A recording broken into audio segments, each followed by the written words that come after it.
बिस्मिल्लाहिर्रहमान अर्रहीम मेरे चैनल में खुश आमदीद। आज हमारा मौजू है फिरौन मिस्र का बादशाह कैसे बना। बाज तवारीख के मुताले से पता चलता है कि फिरौन के बाप का नाम मुसाब और दादा का नाम मलक-रियान था। फिरौन की उम्र तकरीबन 400 साल हुई और उस तवील उर्से में उसे कोई बीमारी नहीं हुई। जब इस मलून ने खुदाई का दावी किया तो अल्लाह ताली ने उसे मुख्तलिफ मुसीबतों में गिरफ्तार किया। तारीख से मालूम होता है कि इसकी पैदाइश बलख में हुई थी। जब वो बड़ा हुआ तो सैर व सियाहत के लिए निकला। बेयोखाशना एक शहर का नाम है, वहां पहुंचा। वहां उसकी मुलाकात हामान बद ईमान से हुई, क्योंकि हामान इसी जगह का रहायशी था।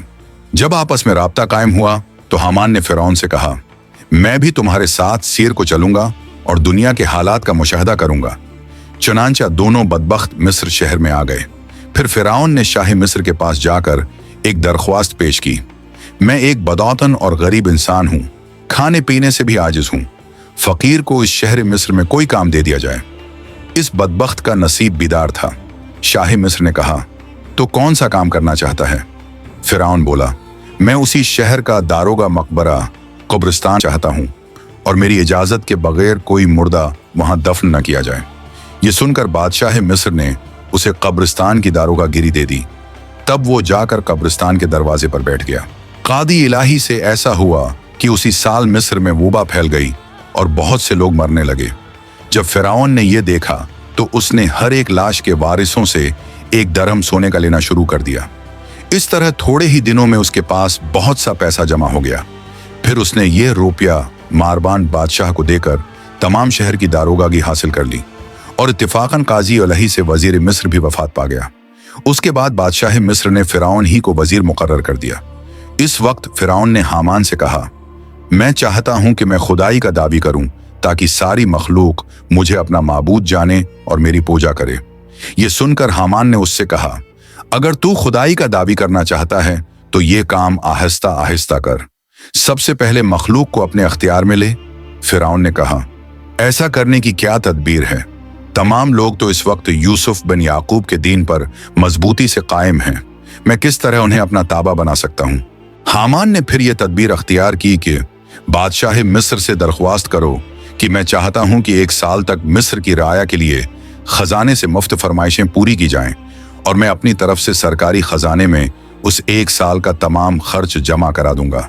बादशाह ने कहा, मैं नहीं चाहता कि तुम्हारा नुकसान हो और मेरा फायदा। कुछ बातचीत के बाद बादशाह ने इजाजत दे दी।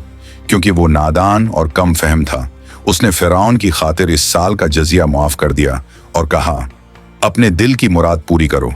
तब फिरौन ने अपने दीवानों और खजांचियों को बुलाया और पूछा, मिस्र का जजिया राया से कितना वसूल होता है? सब ने बताया कि इतनी मिकदार में वसूल होता है।